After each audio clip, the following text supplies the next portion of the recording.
Okay, so I'm going to talk about some work I've been doing over the last year or so. Well, actually more than a year, but the work I'm going to talk about right now, well, it's based on work I've been doing over the last 3 years or so, but more recently I wrote a paper in February of this year and March of this year with my student Givens, and basically this is about how LVS phenomenology coming from the LVS string compactification could be relevant to LHC physics.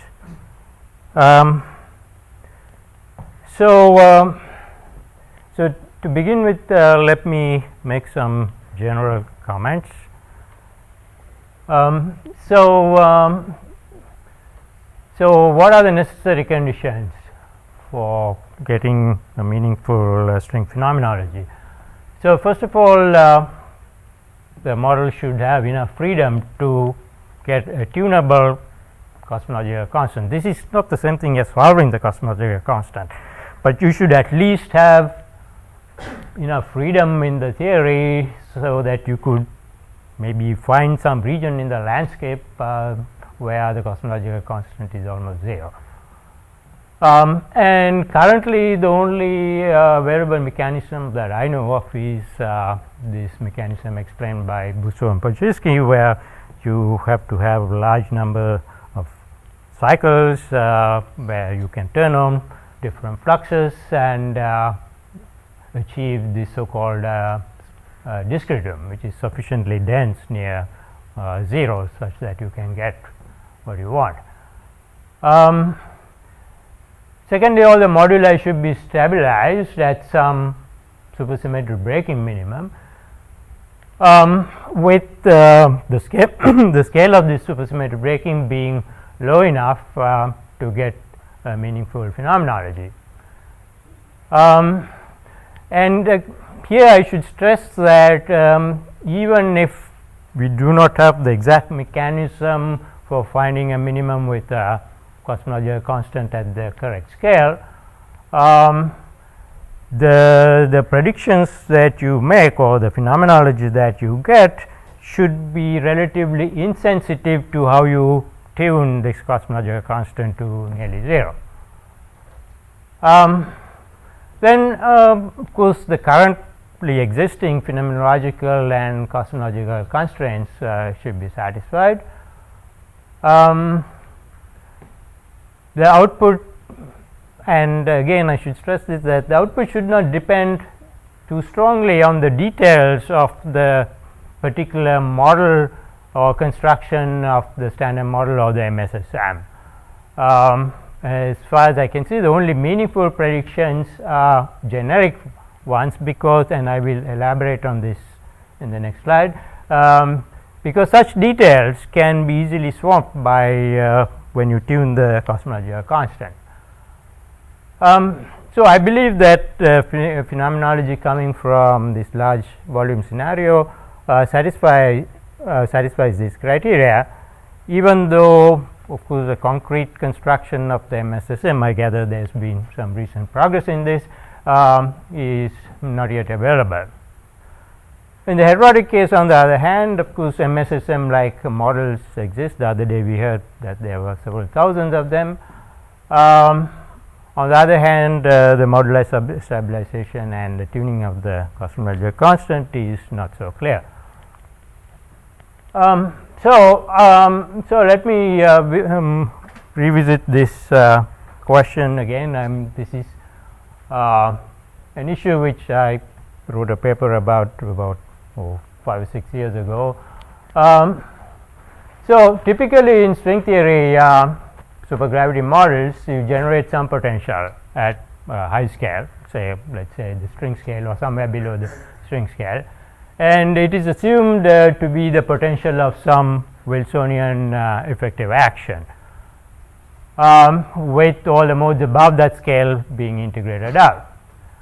So, if this construction has a sufficient number of fluxes, then one should be able to find a minimum such that the minimum of the potential, which depends on the fluxes, and you should be able to choose the fluxes beta, which solve this equation. So, now in practice at this stage, it may be sufficient to have this V 0 much smaller than there is a typo there, it should be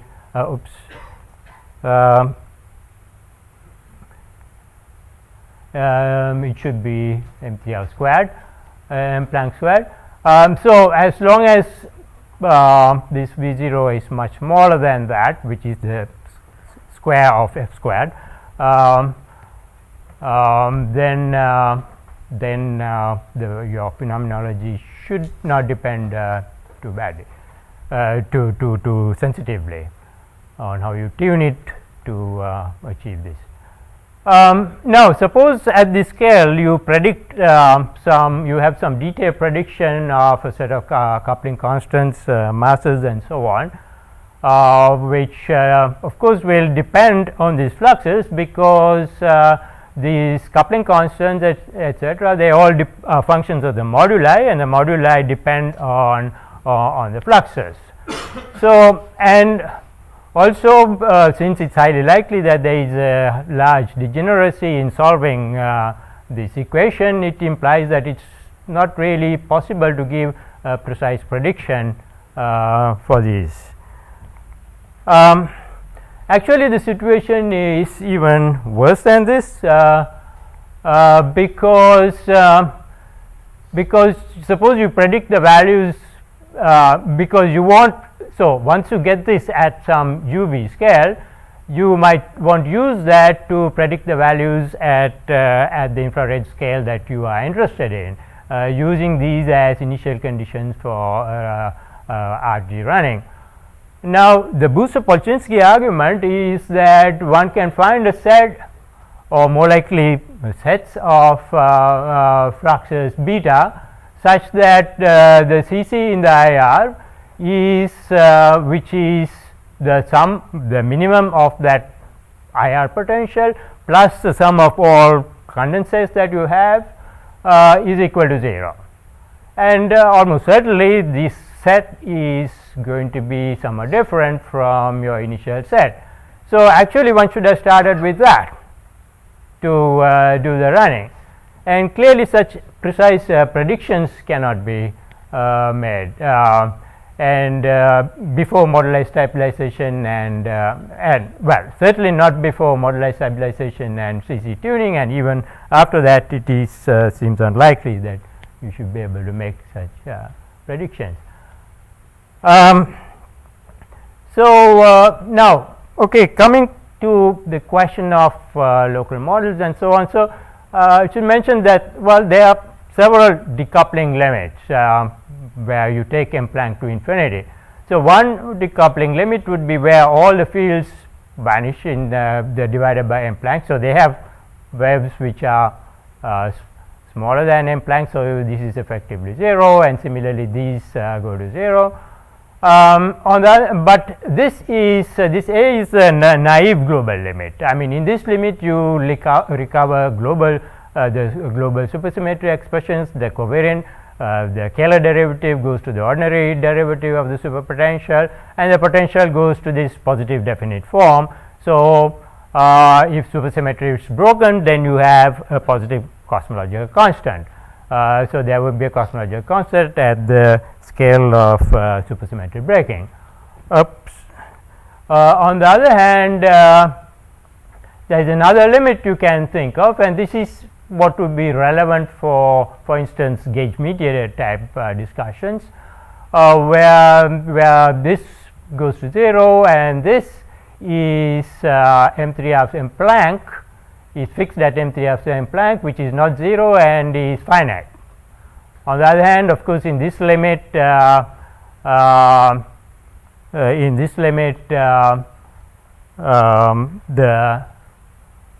gravitino mass is 0.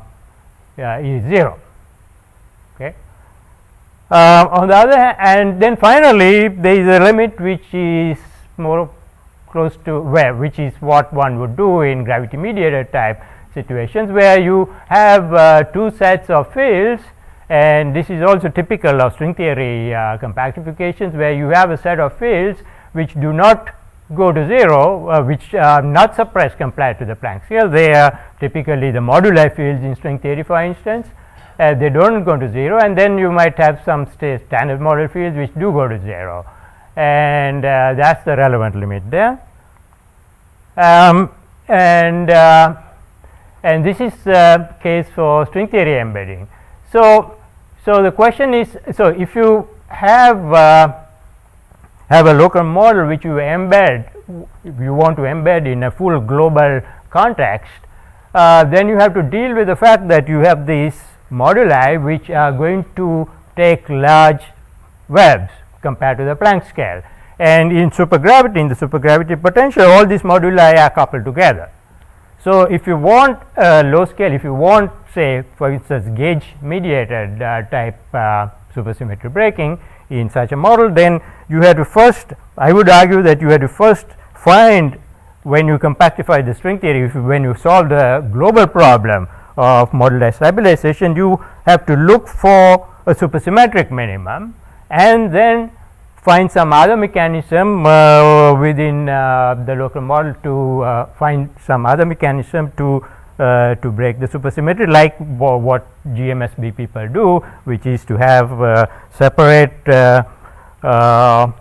it is not the moduli sector, a separate sector for supersymmetry breaking.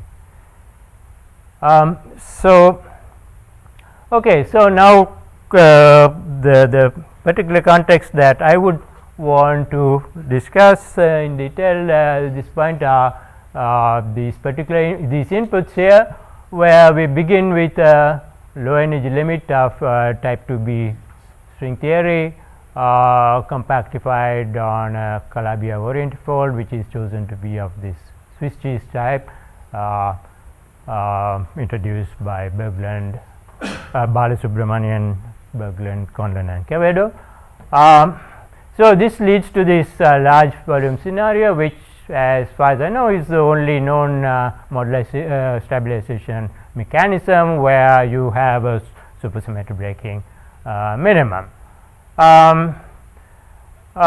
So, and we assume here that the MSSM is located on some D3 brain set. Point number 2 is not true, I mean. Okay, well, you can discuss that in private. We've heard many talks at the meeting about about different scenarios. Even though large volume scenario is a nice scenario, there are also other scenarios that do that. All right. So let's assume so in this context, I want to assume that there are D3 branes that the MSSM located either at D3 branes at a singularity or on a stack of magnetized D3 branes wrapping a full cycle. So this is basic the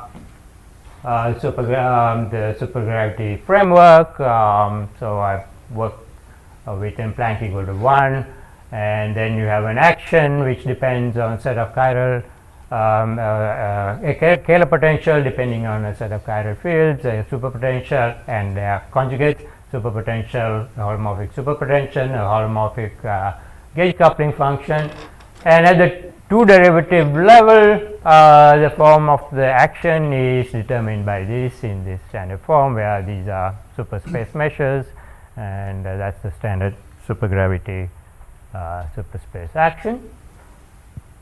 So yeah, so this is, so as well known, this has no perturbative corrections, this has only at most one loop perturbative corrections, and K, on the other hand, the scalar potential can have both perturbative and non-perturbative corrections.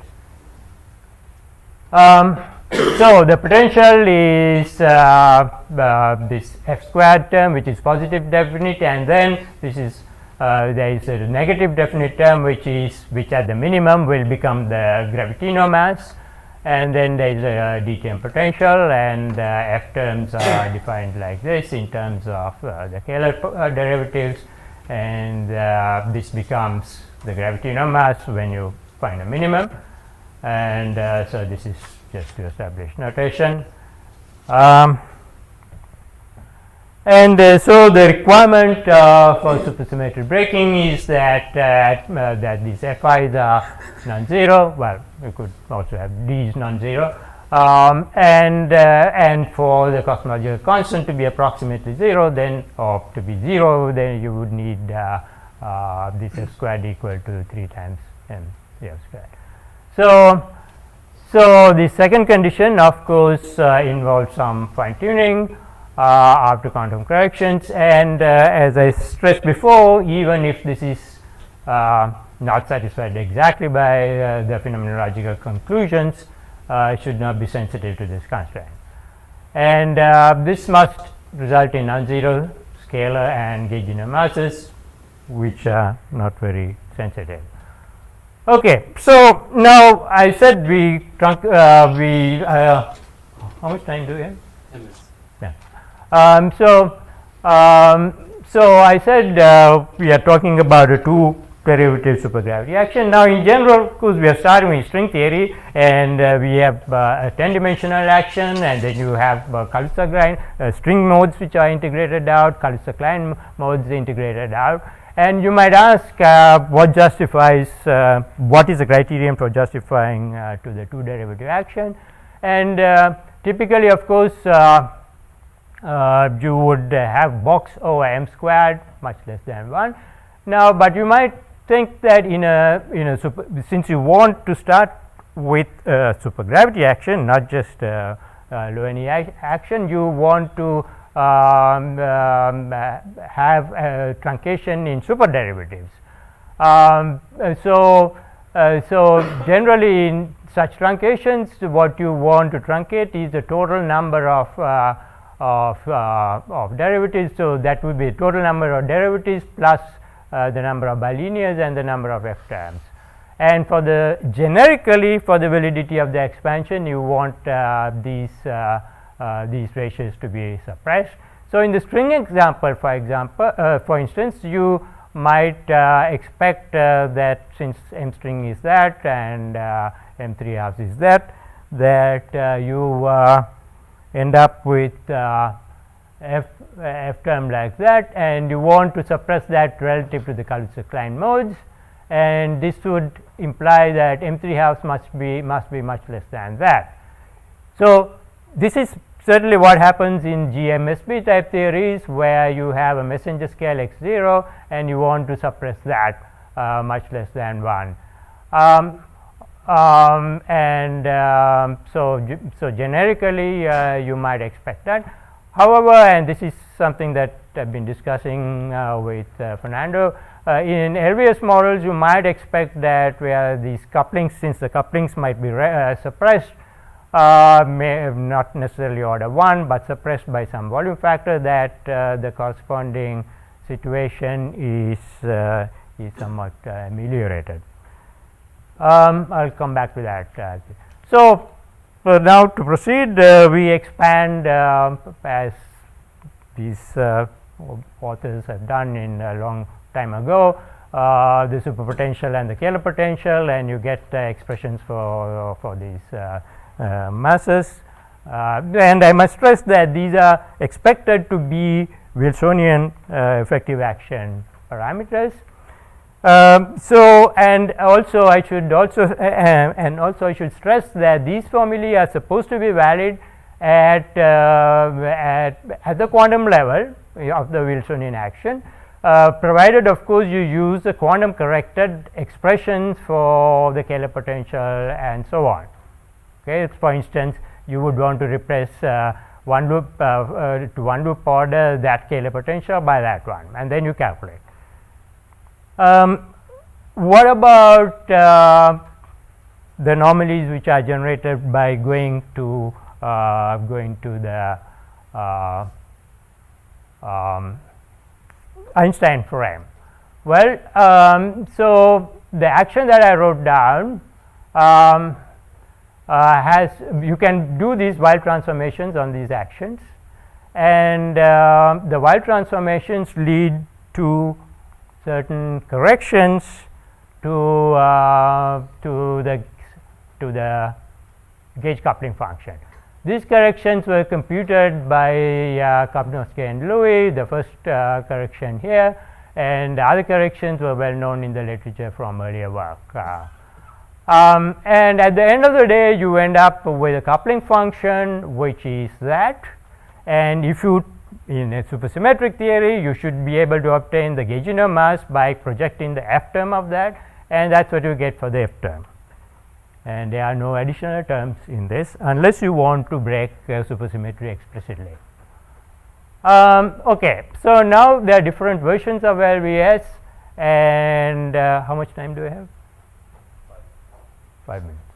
Okay, so I will therefore jump to this last one, which is well, okay, so let me just make a few comments. The status of the first two scenarios I think is somewhat unclear.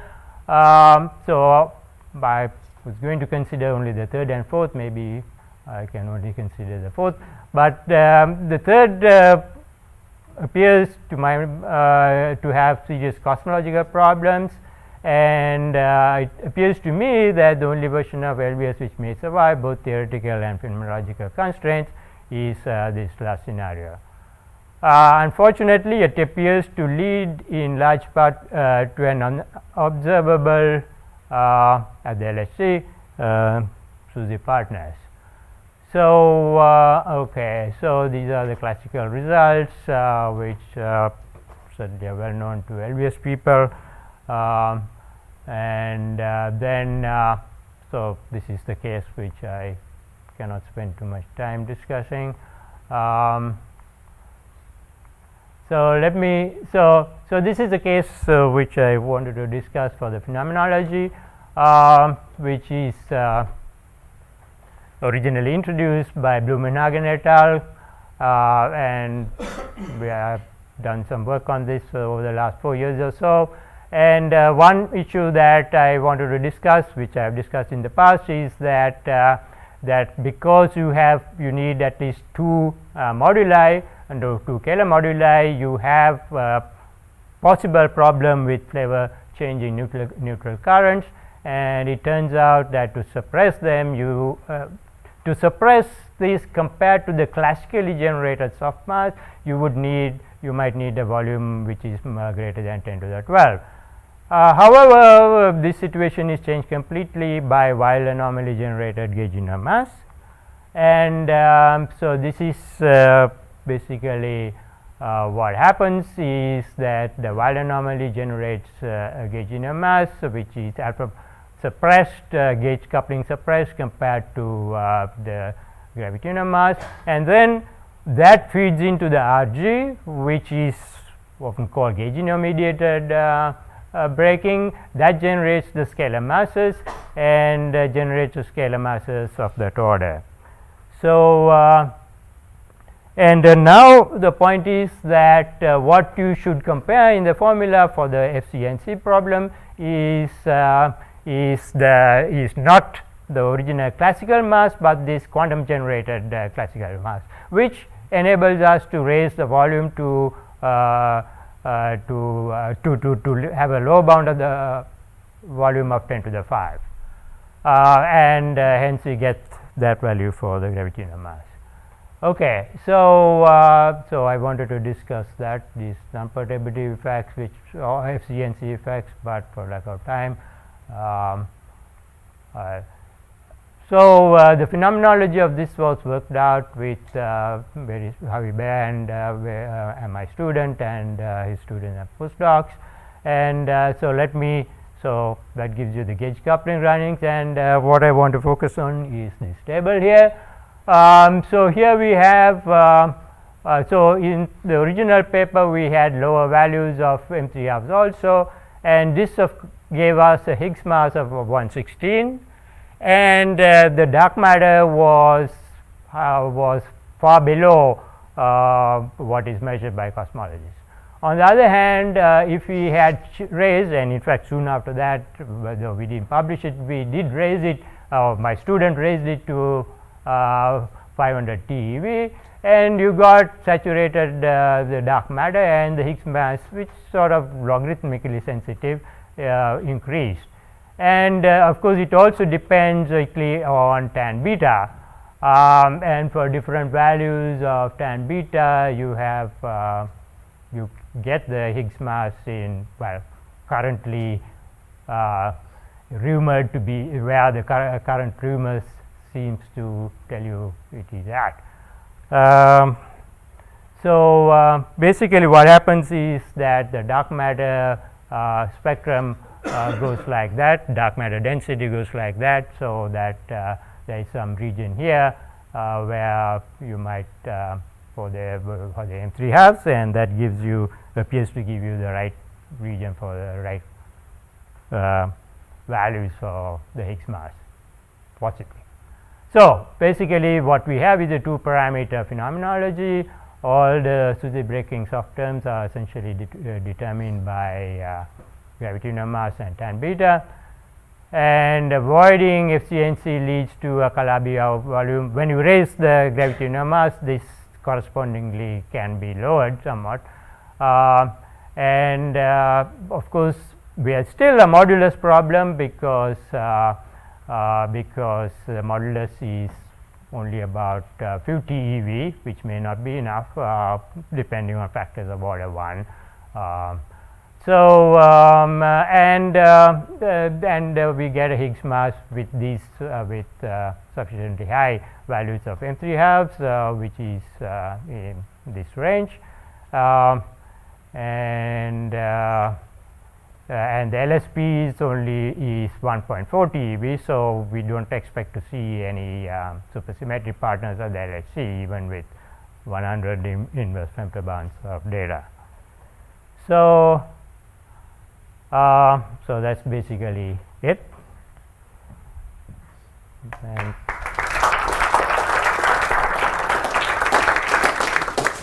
any questions? So you say you have a light modulus. What is your mechanism for producing the dark matter? How did you compute the relic density? From Howie's program, from the EtherJet program. That's not physics. What It's not physics answer. well, the dark matter is the NSP.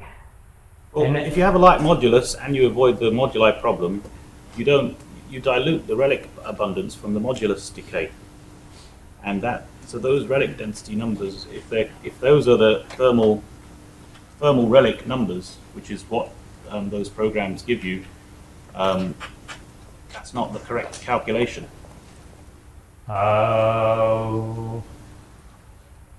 That's a sort of consequence of ignoring other scenarios that do moduli stabilization and Other scenarios, yeah, well, yes, of course. This is within this context.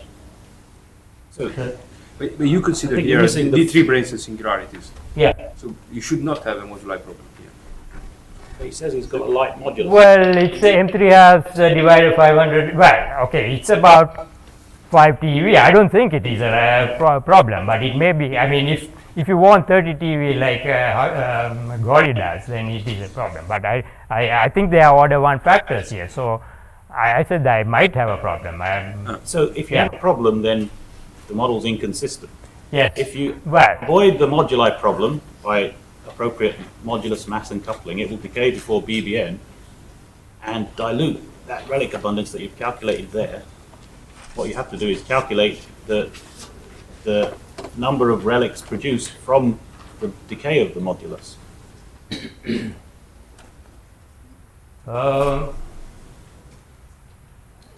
Typical entropy dilution factor is 10 to the 10 for the kind of masses that solve the moduli problem. So I'm just trying to say that that's not the correct calculation of the relic density.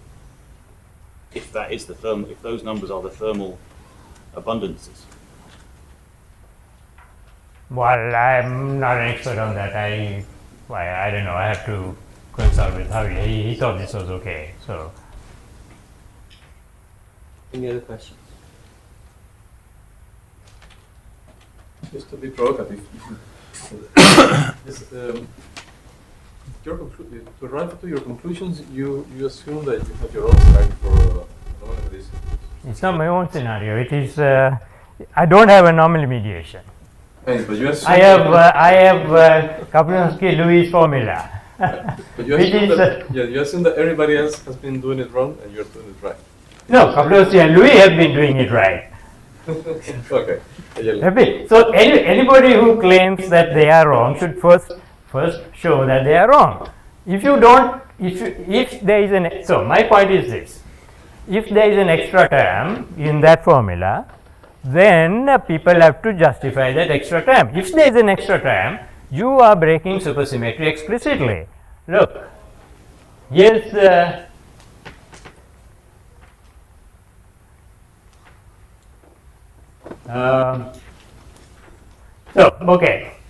so take this formula. People who do this game and do AMSB also use this formula. If this is a formula which is valid as a function of superfields, if you take the f term of this superfield, if this formula, you get this. You do not have an extra term. If you have an extra term, you have broken supersymmetry explicitly somehow. You may have done it, and that may be the case, but in that case, please justify it. That is all I have to say. If these are also now, Kilun, you and I have been arguing about this for the last 4 years. Okay, but let me put this. So I don't think we can solve this problem here. However, the point is that anybody who claims that there is an extra term here has to show me where they have broken supersymmetry. That is all I have to say. Okay, so Explicitly. let's thank the speaker and also